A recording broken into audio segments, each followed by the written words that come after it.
esta otra, el piso del conducto del nervio contrario inferior. El hueso esponjoso nos proyecta una imagen mixta. Las trabéculas óseas nos muestran una imagen radio-opaca. Y los espacios medulares nos muestran una imagen radiolúcida.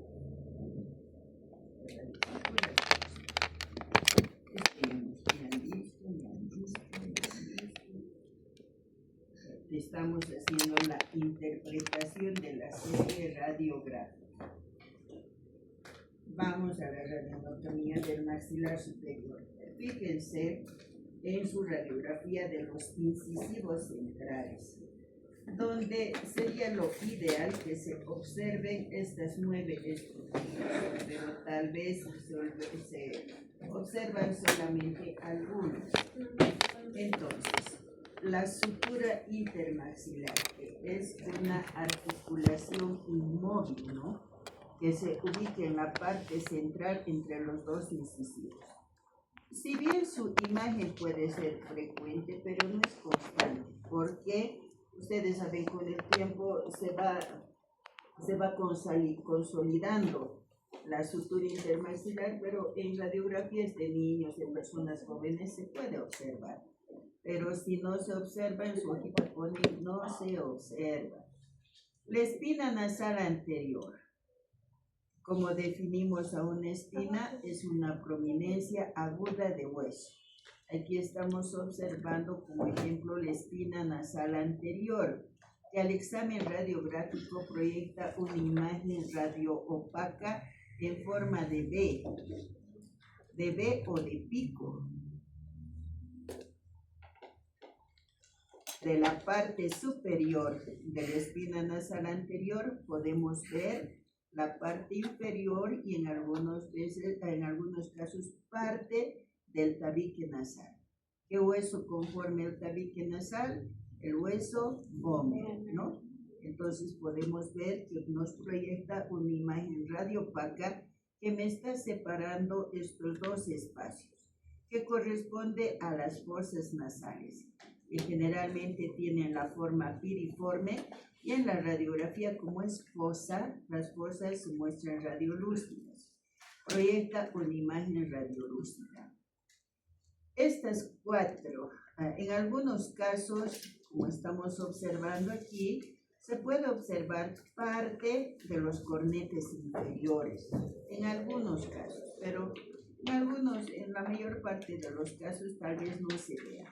¿Cómo se observan los cornetes inferiores? Masas radiopacas, generalmente de forma redondeada, ubicadas en las paredes laterales de las fosas nasales. Aquí podemos ver el piso de las fosas nasales, que partiendo de este segmento que corresponde al tabique nasal, vemos una línea radiopaca que se dirige hacia afuera y hacia arriba. Ese es el piso de las fosas nasales, línea radioopaca. Estas 4 estructuras forman este rombo, que se llama rombo de Parma. ¿Cómo está delimitado el rombo de Parma? Hacia abajo por la espina nasal anterior, hacia arriba por el tabique nasal, y a los costados por el inicio del piso de las fosas nasales. Ahí tenemos un rombo. Como el punto de entrada del rayo central, se dirige el rayo central a la punta de la nariz, la cual está constituida por el cartílago nasal. En la radiografía se puede verificar la presencia del cartílago. ¿Cómo? Como una línea simple. Es línea simple lo que no es corticalizado. Es una línea simple la que nos ayuda a diferenciar dos estructuras de diferente densidad. Entonces, una línea simple que tiene la forma curva y que se sobreproyecta sobre los dientes de los incisivos centrales y laterales. ¿Por qué es importante conocer y observar esta línea? Porque si ustedes se fijan, por ejemplo, en estos incisivos, en algunos casos se la confunde con una fractura radicular. pero no es una fractura, es el tabique nasal. Esta formación, como ustedes están viendo aquí, con todas estas estructuras, tiene la forma, se parece a la cabeza de un búho, donde el pico del búho es la espina nasal anterior, las fosas nasales son los ojos del búho, y si se ven los cornetes son las pupilas del búho. Entonces los autores hacen aparecer esta imagen a la cabeza de un búho. Aquí podemos ver también en la parte del paladar el agujero nasopalatino. Pero como se ubica en el paladar, el agujero nasopalatino, ¿cómo se forma? De la desembocadura de 4 conductos pequeños, 2 centrales y 2 laterales, que son los conductos de Stenson y los de Scarpa, que van a ir a desembocar en el agujero nasopalatino. En una radiografía periapical no debe observarse el agujero nasopalatino debido a su trayecto y a su posición. Si se observa el agujero nasopalatino, se debe sospechar de un quiste nasopalatino y mandar a sacar otro tipo de radiografía. Entonces, si ustedes observan el agujero nasopalatino, se debe sospechar de un quiste nasopalatino, porque generalmente no se observa en la radiografía periapical. En la región del canino vamos a ver la Y de Ellis, por donde entra el rayo central cuando sacamos radiografía del canino por el surco nasogeniano, ¿no? ¿Qué se encuentra a ese nivel? Aquí estamos observando el tabique nasal, el piso de las fosas nasales que se dirige hacia afuera y hacia arriba. Tenemos el otro piso. Aquí tenemos el seno maxilar. Podemos ver el techo, la pared anterior y el piso del seno maxilar. Y aquí vemos que se une, cuando los senos maxilares son grandes, podemos ver que se une el piso de las fosas nasales con la pared anterior del seno maxilar, lo que me da como resultado esta letra griega lambda. Y si le doy la vuelta aparece una Y. Y por los científicos que han estudiado esto, le han puesto su nombre. Por eso se llama Y de Ennis. Vean, es una Y al revés. Y en la radiografía se puede observar. Aquí estamos observando la Y de Ennis en la radiografía de los caninos. Y de Ennis. ¿Cuál es la más fina? Siempre la más fina y más delgada es la pared anterior del seno maxilar y la más gruesa es el piso de las fosas nasales. Entonces estamos viendo aquí la Y de Ennis. En la mayoría de las radiografías he visto que se ve la Y de Ennis. Pero si el seno maxilar es muy grande, a veces los senos maxilares son grandes y llegan hasta su pared anterior, llega hasta el canino, incluso hasta el incisivo lateral. En este caso, como ustedes pueden ver, aquí está el canino al incisivo lateral. Entonces se sobreproyecta la pared anterior del seno maxilar y vean, aparece una X. ¿Cuándo aparece una X? Cuando el seno maxilar es muy grande. Cuando los senos son normales y los medianos, entonces se forma la Y de Ennis. Eso en la región del canino.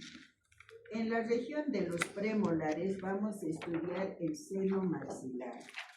El seno maxilar, una cavidad vacía, donde podemos ver que presenta un techo, una pared anterior, un piso que en muchos casos se relaciona con los ápices de los dientes superiores y una pared posterior. En la radiografía, el seno maxilar nos proyecta una imagen radiolúcida, un área radiolúcida, que está delimitada, la puerta es fuera. ¿No?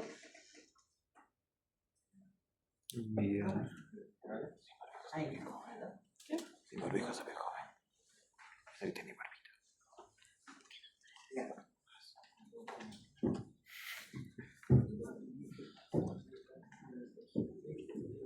Ya. A ver, ya el radiopaque. En el caso de esta radiografía, se puede observar la pared anterior, el piso y parte del techo. Aquí podemos observar que el piso, pared anterior, pared posterior. Aquí podemos observar más pequeño el piso y el área radiolúcica. Los senos maxilares, si bien pueden ser simétricos, pero sin embargo puede haber diferencia en cuanto al tamaño del seno de un lado con el seno del otro lado. No siempre son igualitos, no siempre son del mismo tamaño.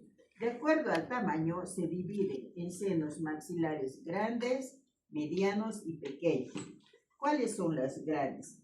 Aquellos cuya pared anterior se extiende hasta el canino, o como en este caso, vean, incluso hasta el incisivo lateral, y ahí estamos viendo una X, ¿no? Los medianos son los más comunes. Se extienden desde el primer premolar, como estamos viendo aquí, hasta los molares. Y los pequeños son aquellos que se encuentran por encima de las raíces del primer molar, bien pequeños. La relación entre el piso del seno maxilar y el ápice de los dientes tiene que ser bien estudiada en una radiografía, especialmente si las piezas dentarias van a ser sometidas a una exodoncia o a un tratamiento de conductos, porque esas prolongaciones o extensiones del piso del seno maxilar pueden ser una prolongación normal o una prolongación provocada. ¿Cuándo es normal? Cuando el piso del seno maxilar se encuentra festoneando los ápices de los dientes. Parecería que hay introducción del ápice, pero no es así, son sobreproyecciones. ¿Y cuándo es provocada? Cuando hay la exodoncia de una pieza dentaria. Ustedes saben que por la reabsorción normal se reabsorbe el hueso, ¿no? Cuando se extrae una pieza dentaria. Entonces, en muchos casos podemos ver que solamente está separado el seno maxilar de la cavidad oral por su piso. Entonces, cuando se hace tratamientos de los premolares, se debe observar muy bien estos aspectos, porque imagínense, si se llega a extraer este premolar, se puede fracturar parte del piso del seno maxilar. Entonces hay que tomar los recaudos necesarios. En este caso también, como es una sobreproyección del piso, si se produce la fractura de un fragmento radicular, se puede penetrar, se puede introducir dentro del seno maxilar. Su relación con el ápice de los dientes nos muestra una imagen típica. Como estamos observando aquí, puede haber una protrusión o una superposición. Los ápices de los dientes pueden protruir el piso del seno maxilar, donde nos muestra una imagen parecida a la gorra del detective inglés de las caricaturas. Entonces aquí estamos viendo, ¿vean? Una protrusión. O el piso del seno maxilar puede estar sobrepuesto sobre la raíz del diente. En este caso, esta imagen se asemeja a la gorra de un mexicano, donde la copa será la raíz del diente y el piso del seno maxilar será el ala del sombrero. Vean, parece siempre un mexicano gordito, igualito que la otra. Entonces, no es que esto alguna vez han venido, ¿no? Algunos alumnos de cirugía y dice, está el ápice dentro del seno. No, no está dentro del seno. Está sobreproyectado el seno sobre el ápice dentro. No puede estar pues un ápice dentro del seno. Entonces hay que fijarse bien en las radiografías. En la región de los molares, cuando sacamos una radiografía de los molares superiores, aquí hemos introducido la película, está sujetando el paciente por donde entra el rayo central, por la línea trago a la de la nariz, ¿no? En estos segmentos. ¿Qué estructura está a este nivel? Está el arco cigomático y el hueso malar. Ambos tienen en la radiografía la forma de una taza echada, donde la parte mayor es el hueso malar y el asa de la taza es el arco cigomático. Entonces, al sacar la radiografía, podemos ver aquí que el arco cigomático tiene la forma de una V o de una U, proyectando una imagen radio-opaca que va unida a esta parte, a esta masa radio-opaca que es el hueso malar. Siempre el arco cigomático está hacia mesial y el hueso malar está hacia distal. Esta es una referencia importante para ubicar la radiografía en el lado derecho o izquierdo cuando el paciente es desdentado. A veces no se sabe por qué lado es, pero siempre el arco cigomático está hacia mesial y el hueso malar hacia distal. Otra estructura que podemos observar es la tuberosidad del maxilar. Como definimos a la tuberosidad del maxilar como una prominencia redondeada del hueso, en cuyo interior podemos ver el hueso esponjoso, y la tuberosidad podemos ver que se observa en forma de línea fina radiopaca que se dirige hacia atrás y hacia arriba. Entonces, por detrás del tercer molar podemos observar en algunas radiografías la tuberosidad del maxilar. En alguna que otra radiografía por detrás de la tuberosidad tal vez se puede observar el proceso amular. Estas radiografías que les muestro no son de internet, nada, son de las radiografías que toman ustedes, los estudiantes. Entonces, de ahí saco las radiografías, no son plagio de ningún lado. Entonces, vean cómo algunas veces se observa el proceso amular en forma de un pequeño ganchito radio opaco por detrás de la tuberosidad del maxilar. Además, en la radiografía del maxilar superior podemos ver, si bien la apófisis coronoides es una estructura que forma parte del maxilar inferior, pero cuando sacamos radiografía de los molares superiores, necesitamos que el paciente esté con apertura amplia de la boca. Entonces, tiene que abrir grande la boca, ¿no? Entonces, cuando abre la boca, el apófisis coronoides gira y vean cómo se sobreproyecta sobre la región de los molares. Y en una radiografía de los molares, tal vez en su radiografía se puede observar la apófisis coronoides que nos proyecta una forma triangular radio-opaca. Cuando abre más grande la boca el paciente, se puede sobreproyectar, fíjense ustedes, sobre la región de los molares. Entonces, en este caso también, y esta es una radiografía que igual un estudiante de cirugía que tenía que entrar a quirófano con su paciente porque tenían que extraer este tercer molar retenido. Entonces, vamos a extraer véamelo, su relación con el seno, él me decía, ¿no? Era lo que más le importaba. Yo le he dicho, pero no, es la apófisis coronoides. Aquí está pues la apófisis coronoides bien clarito. Entonces vean cómo se puede confundir los diagnósticos. Entonces la apófisis coronoides, si bien es una estructura que corresponde al maxilar inferior, pero se puede ver por sobreproyección en radiografías del maxilar superior. En el maxilar inferior no son muchos los hitos radiográficos de importancia que podemos observar. Aquí podemos ver que el maxilar inferior está constituido por un cuerpo y dos ramas ascendentes.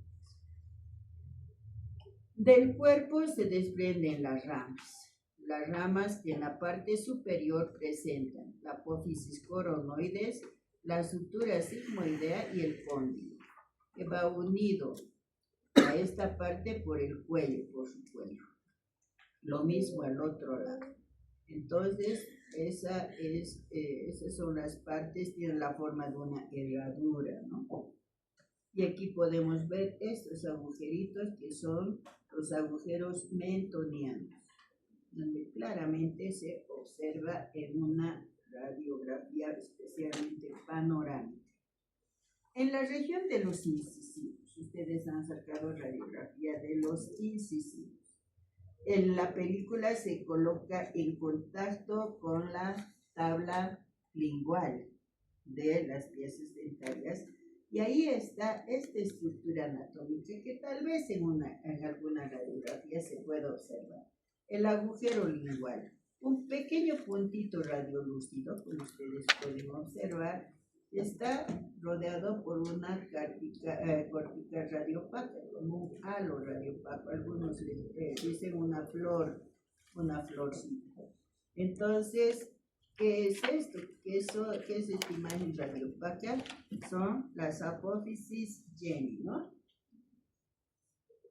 ¿Y dónde se observa claramente estas apófisis? Aquí estamos observando, tal vez se observe en su radiografía oclusal. Aquí está en la radiografía oclusal donde se observan las apófisis.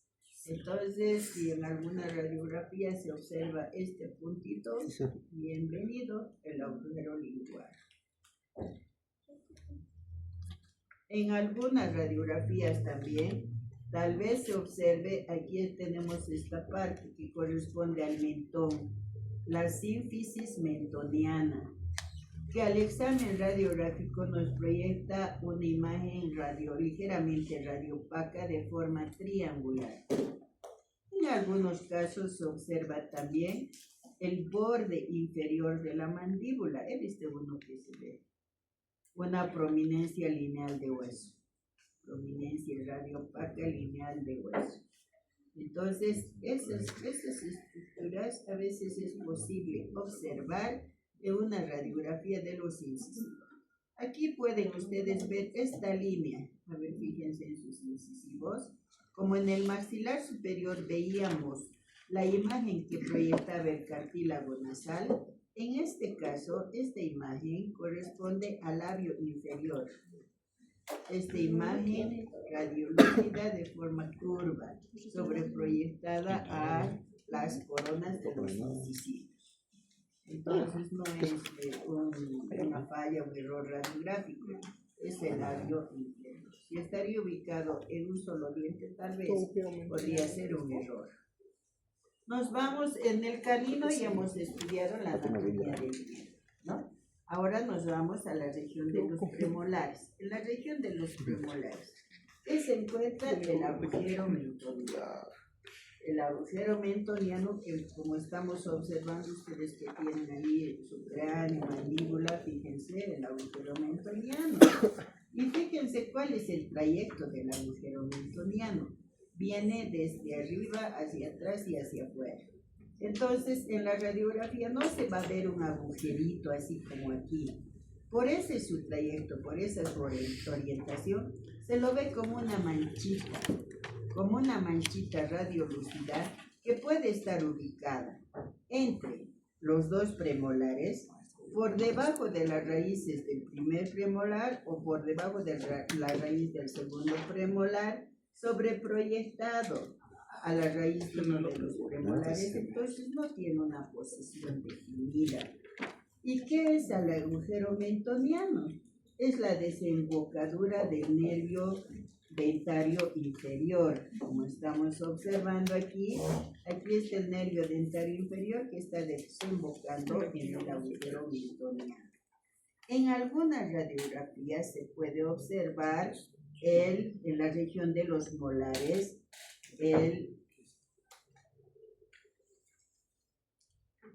este que estamos observando, el nervio dentario inferior, está emergiendo por el agujero mentoniano. En algunas radiografías podemos ver el conducto del nervio dentario inferior. Es un conducto, definimos como un tubo, ¿no? Un tubo dentro del hueso. En la radiografía, como es una imagen en plano, no lo vemos en forma de tubo, pero podemos ver que nos muestra una imagen radiolúcida. delimitada por un techo radiopaco y un piso radiopaco. Y aquí claramente en esta radiografía panorámica podemos seguir su trayecto. Aquí está el conducto del nervio dentario inferior. Algunas veces tiene relación con los ápices de estos dientes, por eso cuando se coloca implantes, por ejemplo, hay que tener mucho cuidado en el tamaño del implante. Y va a ir a desembocar en el mentoniano, en el agujero mentoniano. Entonces, eso es lo que vemos en la región de los molares, de los premolares y molares. Además, en la región de los molares, ¿qué es lo que podemos observar? En la parte externa, aquí tenemos el cuerpo y la rama ascendente. Esto que forma la parte anterior de la rama ascendente es la línea oblicua externa. Y en la parte interna está la línea oblicua interna. Que en la radiografía podemos ver que se observa en forma de líneas. Por eso se llama línea oblicua externa y línea oblicua interna, radio opaca. Y si existe un tercer molar, vean, aquí está la línea oblicua externa, línea oblicua interna, tercer molar. Me forma un triángulo que recibe el nombre de trígono retromolar, y en la radiografía si hay un tercer molar, solo si hay tercer molar hay trígono retromolar, si no hay tercer molar no hay trígono retromolar. Entonces aquí podemos ver esta imagen radiolúcida de forma triangular que está formando el trígono retromolar o radiopaco. También tenemos el trígono retromolar. Ahora, en la parte interna, tenemos aquí la fosa miloioidea. ¿Por qué se llama fosa miloioidea? Porque ahí está ubicado el músculo miloioideo. Por lo tanto, en esa región es más delgado el hueso, lo que hace que sea más radiolúcido. Entonces, esta parte por debajo de los ápices molares se observa en algunas radiografías radiolúcido y a veces dicen es una osteitis. No, no es una osteitis. Es porque el hueso es más delgado, porque corresponde a la fosa miloioidea. Entonces, eso es lo que van a seguir haciendo en su trabajo. Y eso lo van a hacer en su casa para mañana, ¿ya? Por eso les he filmado, porque vamos a hacer lo de los puntos cráneos. Aquí voy a ir anotando los puntos cráneos. Ustedes vayan diciendo.